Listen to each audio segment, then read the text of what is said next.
guys, Charlo Greene and Indy. Today, we've got a special treat for you. We're sitting down and speaking with a cannabis sexuality expert. Make sure you like, share, and support.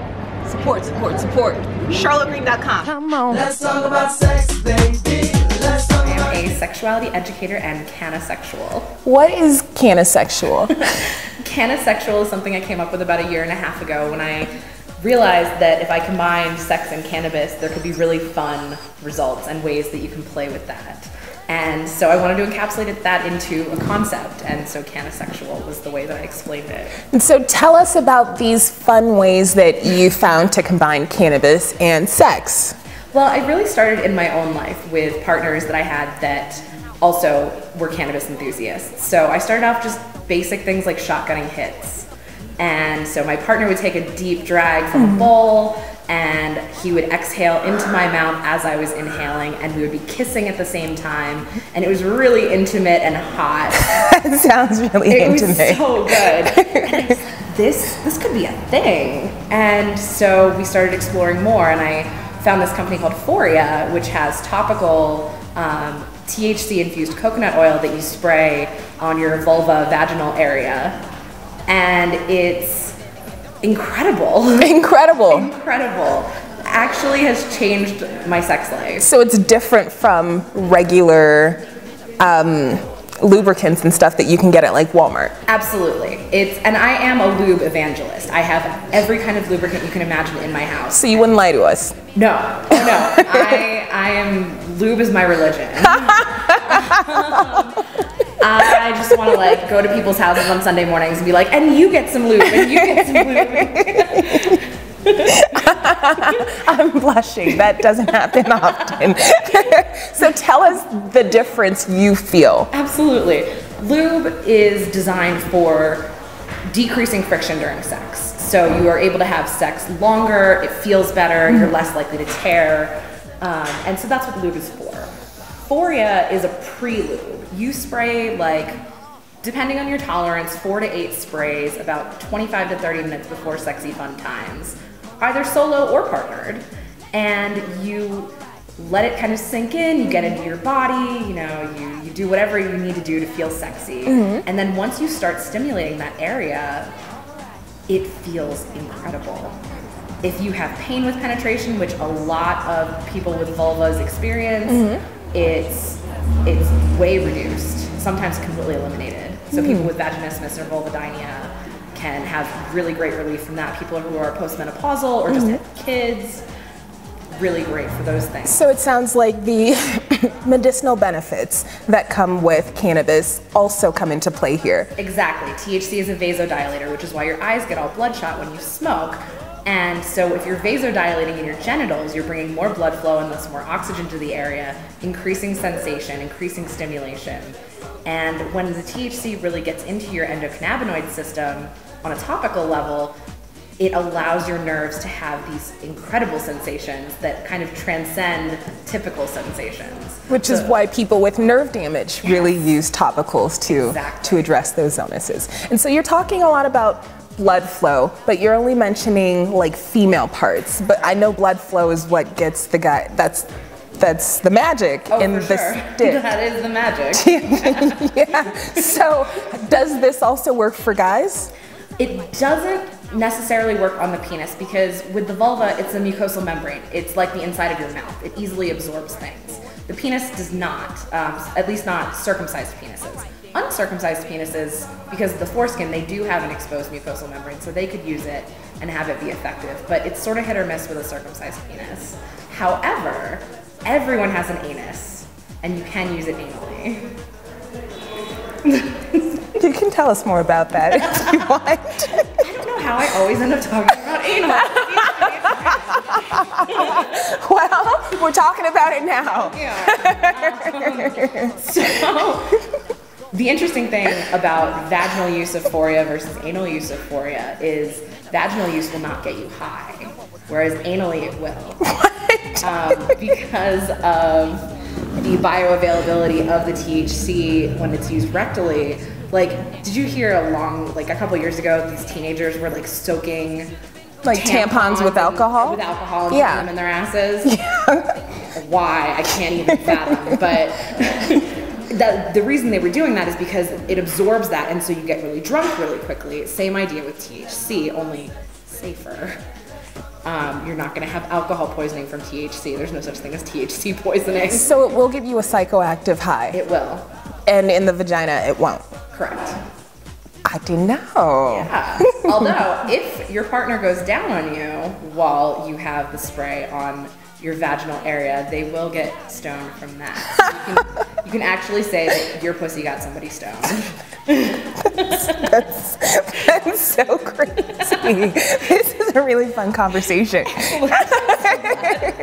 So Valentine's Day, what are a few ways that people can get started? I know you mentioned shotgunning. Is there a certain or specific product that they can find in the Foria line of things?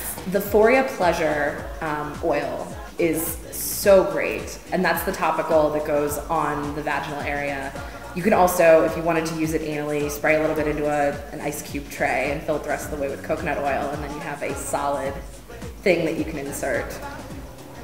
Life hacks. And so that's an option. Shotgunning hits is great. There's an emu oil that is CBD infused that has been really great for back rubs. And so you light some candles, put on some nice music, and start off the evening with a back rub, and then you can move to whatever sexy, fun, intimate activities you might want to enjoy together. And for those of us enjoying Valentine's Day solo? Oh, you can absolutely have wonderful times on your own. Some of my most cherished Valentine's Day were spent by myself. Sexually speaking. Sexually speaking. Pull out my plethora of sex toys and go to town. And so is that same product that you mentioned from Foria good for the solo experience, or is there another way to go about it? You can definitely use it for solo. In fact, I really recommend using it solo first so that you know how your body's reacting and you can really get to know your own experiences so that you can make more informed decisions when you're with a partner. And I would say that for any cannabis product. Like, before you do it with a partner, try it on your own, see how it affects your sexual response. If it knocks you on your ass and you fall asleep, that's not going to be ideal for sexy time. Right. Good for cuddling, not so much for, banging. And so where can people find more information on what you have going on? I have a blog on my website, ashleymanta.com, and I recount my sexploits. So if you want to read really explicit descriptions of my sex life, you can find them on my blog. And they're almost always cannabis fueled. A couple of my partners are cannabis friendly. I'm also non-monogamous, so I have a lot of sex with several people, which is awesome. Yeah, I'm jealous. Come to California. I will introduce you to the whole community. I'm gonna have to visit you.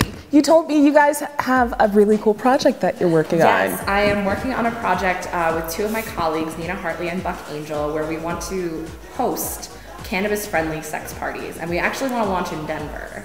Because it's recreational here, we don't have to do as many backflips, and then we can kind of get our feet wet, get a really good groove down, and then move it to LA and eventually to around the country is our hope. Not just your feet wet. Exactly. Lots of things wet. Because Nina and Buck are both sexuality educators in addition to porn performers. And so we really think that we can bring a lot of value for people who have never had comprehensive sexuality education, which is most of us. Right. We heard death and babies, and that was about it. Yeah. There was never any real talk of pleasure or skills or techniques or communication, which is so important to a healthy sex life. And that's what you're here to do. Exactly. Awesome. Well, thank you so much for joining me today. Thank you for having me.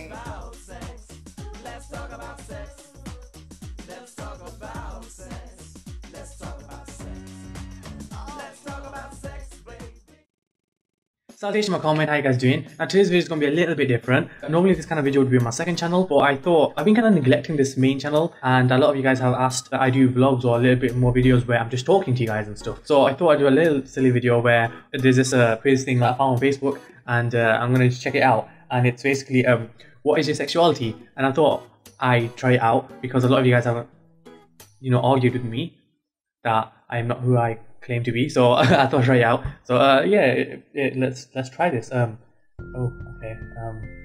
Let's play. Right. Alright. Okay, what did you see first in this picture?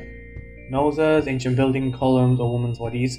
I saw ancient building columns. Okay, alright, okay. There's a woman's bum. What did you see first? A glass, a cat, a naked woman, or an open window? I saw a naked woman there. Right. Ooh. Okay, what's this? A tiger's face or a woman's body? I saw a tiger's face there. Because of the, you know. Oh damn! It took me a while though. It took me. Okay, because that's where her bum is, right? Is she? Yeah, I think so. Tiger's face. Did you see mountains or naked women? I think this one. I think we know. We saw naked women. Oh, cool. Okay. How many people do you see? Like 1, 2, 3, 4. I see 1 or 2 people. Oh, I see 5 people. 5 people. What did you see first? A painting of a woman or a woman in a pool? Huh. I think. Oh, she's a painting. All right. Okay. I didn't know it was a painting. I just thought it was a woman in a pool. So a woman in a pool. Oh. Okay. All right. I don't know if I should censor this video. Right. This is art. Right. So I'm gonna try to leave it uncensored. Please don't flag this video. I don't know if I should. Okay. I saw a woman's body first, so I'm gonna do a woman's body first. Ooh. What did you see? Is that Zeus? No, not Zeus. Sorry.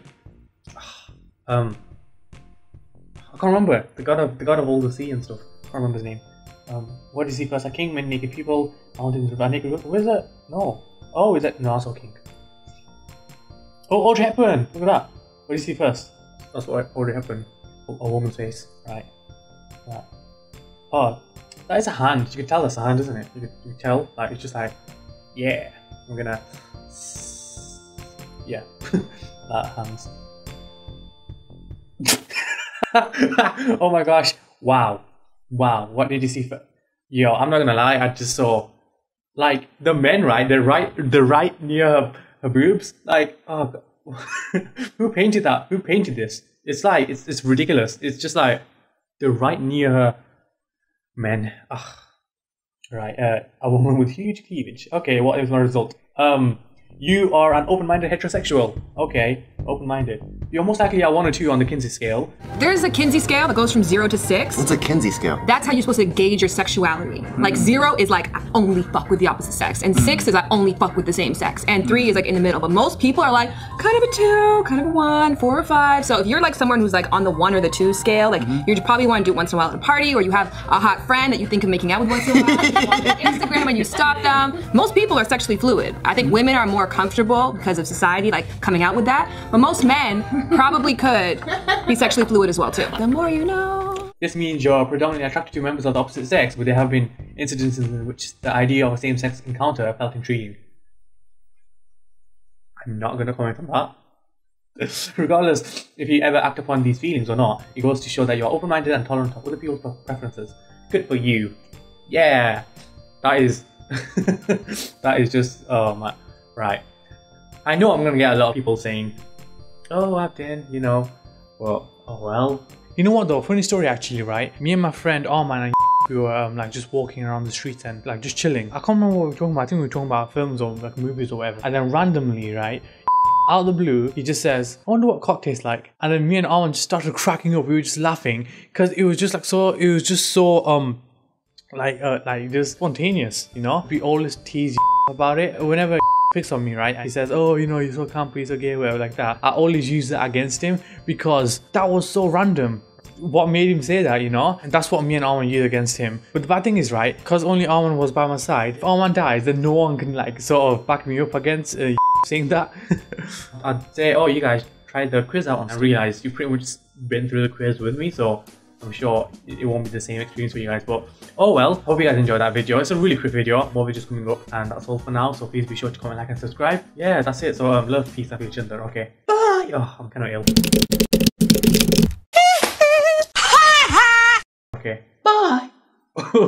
My voice broke.